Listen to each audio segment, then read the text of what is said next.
Hey YouTube, this is Oscar. Again, doing a weekend project this afternoon. Today we're going to do the front shocks on a 2003 Toyota Sequoia. It is recommended whenever you're replacing shocks or the struts on the front suspension is to basically do them both, the right and the left. Here we have a pair of Sensus front shocks for the Sequoia. Customer brought it in, insisted on putting these on. Now today we're gonna go ahead and talk on this project. We're gonna go ahead and do the front right first, and basically it's the same for the left as well. So first thing we're gonna do, we're gonna go ahead and jack this puppy up. Remember, play it safe. Use jack stands whenever you're working underneath the vehicle. Alright, let's go and get started. Alright guys, the next step is to remove the tire.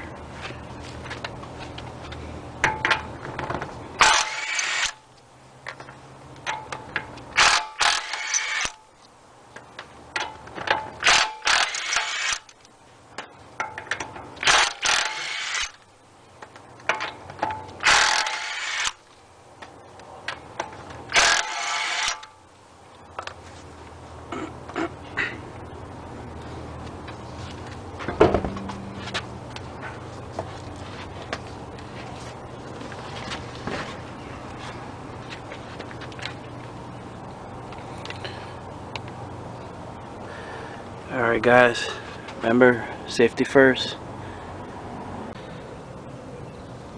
Alright guys, this is what the actual shock assembly looks like once the wheel has been taken off. Basically it's a simple job. All we have to do is take this bolt out, and also on the top there's three bolts, three nuts.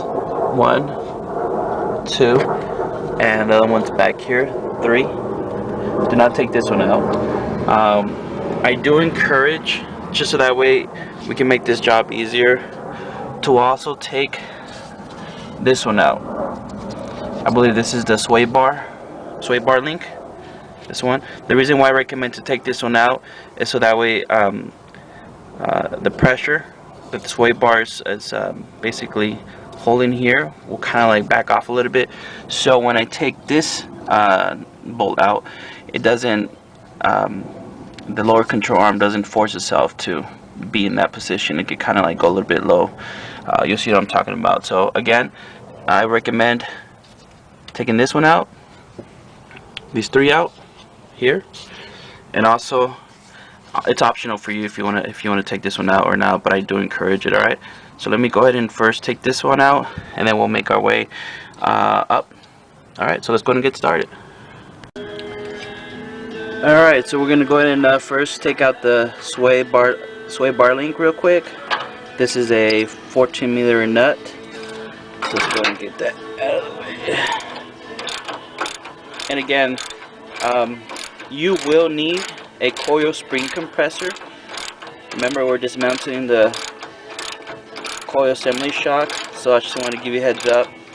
And again, the reason why I'm taking this out, so that way the lower control arm could have at least a little bit of movement. So when I take out that bottom bolt from the shock, from the assembly, I don't have to fight it with the pry bar, and I'll kind of show you what I'm talking about. Alright. And again, this is optional. You don't have to do this, but I find it easy not to fight when I take out the shock. Alright. Just remember where these cushions go when you take them out. Really important. Alright. And this. Perfect. Get these out of the way.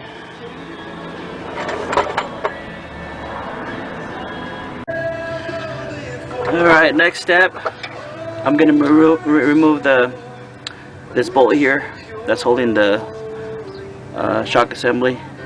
This is going to be a 19mm nut, so I need a 19mm wrench.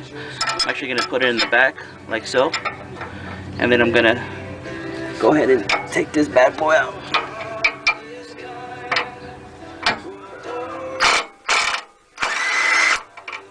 Alright,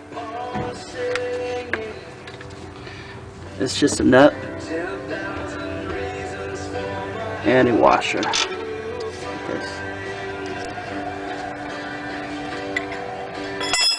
And now I'm going to remove this bolt. I'm going to use a punch and a hammer so I can punch this out.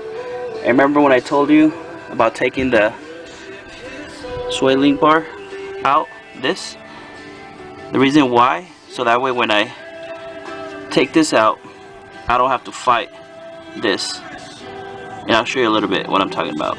Alright. Alright, the next step, I'm going to use a punch. I'm going to use a hammer. And again, I'm just going to hit it here so I can drive this bolt out. You see what I'm talking about.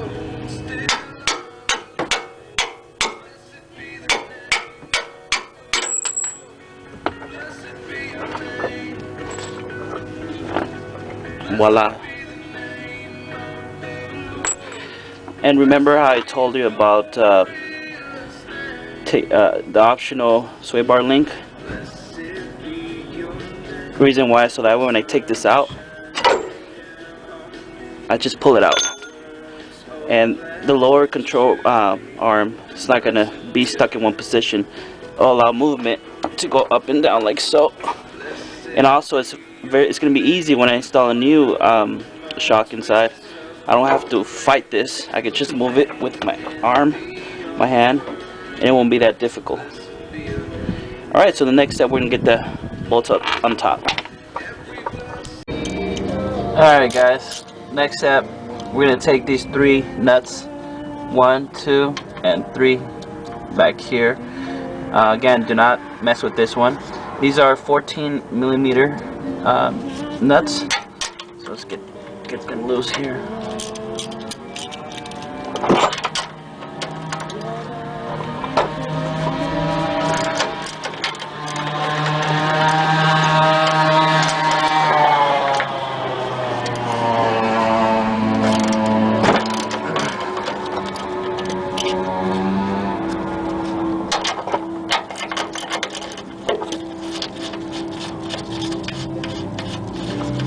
That's 1.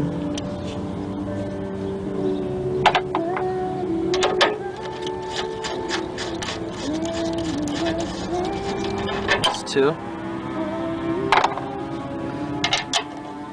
Now, I'm gonna be careful when I take the one in the back. The reason why is because once I take the one in the back, the shock assembly is gonna go ahead and become loose.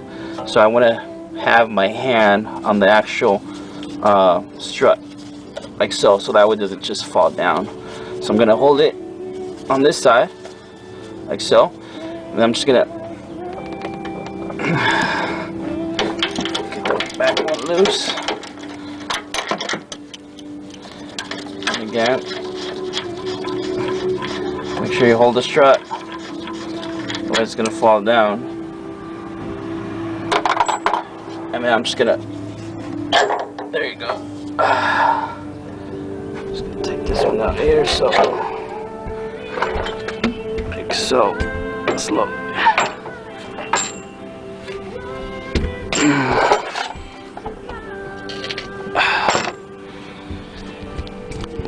All right, and again. All right, and that's how you take the shock assembly from a Toyota Sequoia here.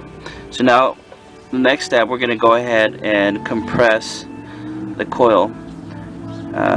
Just make sure you use safety whenever you compress something. Make sure you use the right tools, otherwise it could cause some serious major injury to you.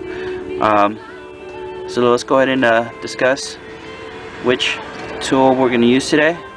so we can get this shock out of here and put a new one. Alright, let's get started. Alright guys, the next step, we're going to go ahead and compress a spring.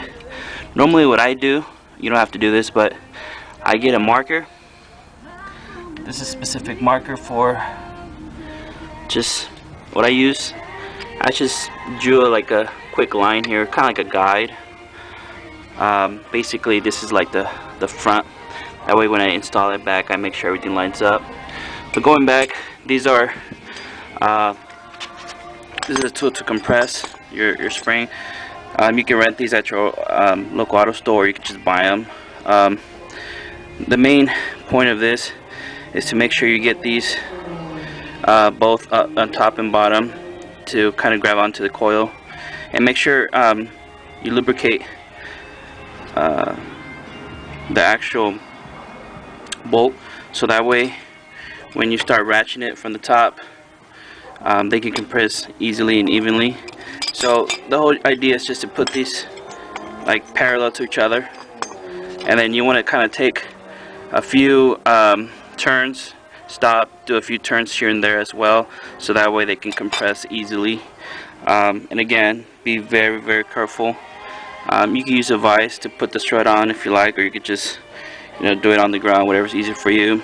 But just for today, just because I'm pressed for time, I'm actually going to use my OTC Strut Hammer Extreme, so that way I can take the coil out faster and you know, get the customer out of here as soon as possible. Alright, so let's go and get started. Alright guys, I got the shock mounted on my spring compressor. Now what I like about this spring compressor is that it has these jaws. You could just fit the spring in there and then tighten this up, both at the bottom and on the top. So that's gonna give me peace of mind. I don't have to worry about the tool ever failing on me. And we're just gonna go ahead and crank. Oh, another thing is I love about this is that it gives me basic clearance, so I can ratchet this out and you know, take it out. So it's a little bit more easier. Again, if you can, I would recommend get one of these if you do these a lot. If not, you know, I would recommend just go with the regular compressor tools, spring compressor tools. So, alright, so let me go ahead and get this shock out of here and you know, put it back on the truck. Alright guys, I took out the shock from the spring. As you can see, the spring is held on by my OTC Strut Hammer Extreme there. Now what I wanted to show you is the reason why I'm changing the shocks is because the original one, which is this one, look, when I push down, look on the delay of the actual shock. It really doesn't move at all. See that? I'm pushing it down. Look at this one. This is a new one. When I push down, see how it responds? It comes back up. That's when you see it happen. Now this one, again, this is the original one. Pushing down, it's stuck there. Doesn't move at all. That's the reason why the customer complained that suspension was pretty bad. Doesn't budge compared to this bad boy. Voila. Alright, so whenever you do put back a strut, make sure the same size. Obviously these are not the same size because this one doesn't come out anymore, otherwise they'll probably be the same length. But what I check also, make sure that they're similar in grooves. Alright,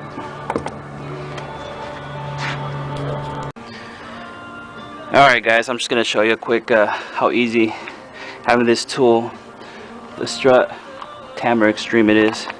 Basically this is the shock, the new one. This is a dust cover. this bad boy here. Let's see here, like so.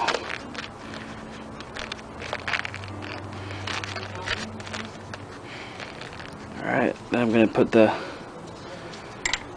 shim here. You gotta stick this in here real quick, like so. This. I'm just going to line up the groove right there. Definitely want to make sure the groove is there, like so. And then just going to put the nut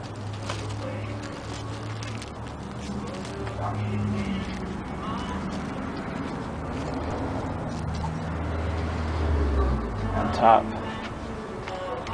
like so. That's about it. Alright guys, this is a new strut that I replaced. So now we're going to go ahead and install it and kind of like put it back in the reverse order. Alright, so let's go ahead and get that going here. Alright guys, the next step, I'm going to go ahead and install the spring shock back. So basically it's kind of like the reverse order. All it is just putting it up here, line it up with the holes, so just putting these nuts back in place. Don't tighten them at this time, just because we still have to take care of the bottom one. So now that, just hand tighten them. Now we're gonna go ahead and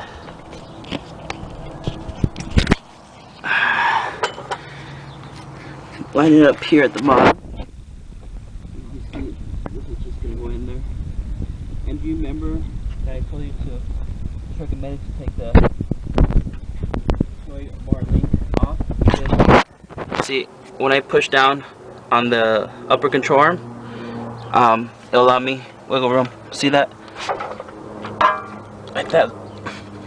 And so when I go put this in and I push down, it'll allow me to line it up like so, since it's moving. Alright, so let me go ahead and put this back, and all it is, we're just gonna go ahead and put the bolt back.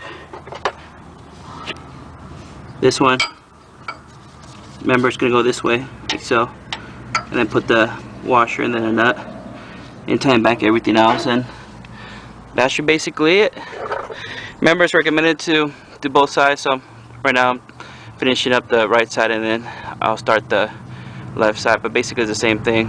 Alright, I will put the torque specs at the end of the video. Hopefully this helps.